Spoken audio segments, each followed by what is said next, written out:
Hi guys, welcome. Today's project is fixing this hole on my... Oh, there was a hole here. Honest. It's a nice fine weekend. It's the first fine weekend we've had in ages. I can barely remember back when we have had one actually. So I'm using this opportunity to fix this hole. Yeah. There's minimal CNC work involved in this job, obviously. I can't fit the house under the router, but I did manage to squeeze a little bit in. Hopefully you'll find it interesting anyway. There's an old hole here left in the side of my house, and I need to bung this up. Unfortunately, the hole's not round, and I need to make it round so I can put a bung in it. What I've done is I've made this jig to go over the hole here, which I'll screw in place, and it will allow me to drill this hole out correctly without my hole saw wobbling all over the place.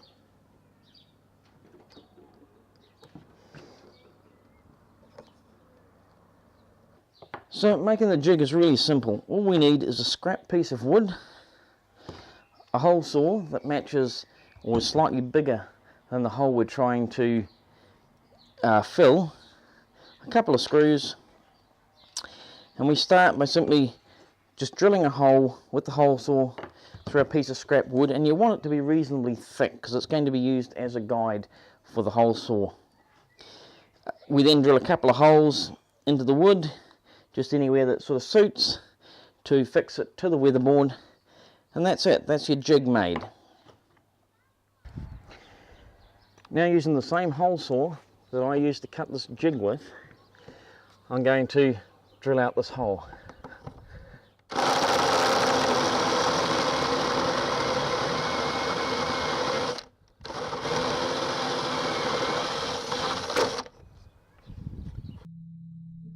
So I'm now going to create my new file here. So I'm going to set my X and Y for the stock at 50mm, and I'm not sure what the material thickness is, but I know it is a bit less than 25mm, so I'll just set it at 25. Now I'm going to create a circle, and I'm going to make it 45.7mm, which is the diameter of the hole that I measured. Select that and just put in the center there. Right, we can now create a toolpath for this, so I'll just select my circle and profile. I'm going to cut it to the full depth of 25mm. I'm going to use my 3mm end mill, and I'm going to go each pass to a depth of half the diameter of the end mill. I think that particularly works better. So I'll just create that. So what we'll do now is we'll do a preview of that toolpath.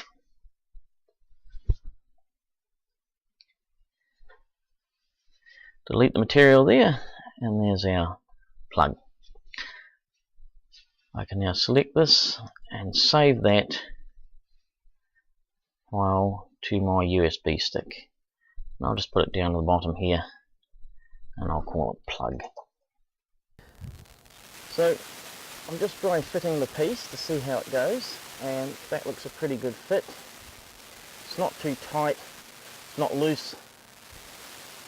Should fit in there okay. Unfortunately, the hole here isn't perfectly round. It's just the way the hole cutter must have moved slightly when I was drilling the hole, but the next size hole cutter I've got is a lot larger and no good. I don't want to make the hole any bigger than it is, so I'm now going to glue this in using a polyurethane glue. I'm just going to put plenty of glue on the piece here. And the beauty of this here is, other than being waterproof, is it also expands as it dries.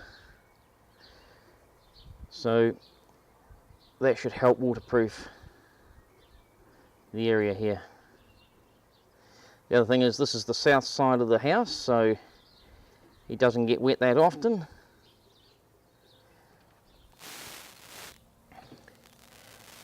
And once it's all painted in place.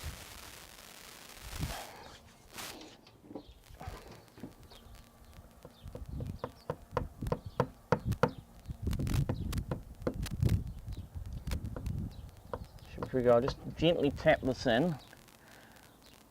I want it to be slightly proud of the weatherboard, but not too much, because the more of it that sticks out, the more I've got to sand away when it's finished. Okay, that looks pretty good. I'll leave that to dry, and when we finish we should see that the polyurethane glue bubbles out around the edges here to help fill those gaps. Well, the glue's now had an opportunity to dry, and it has foamed out around the edges here. So next I'm going to get out the sander and just sand that surface flush.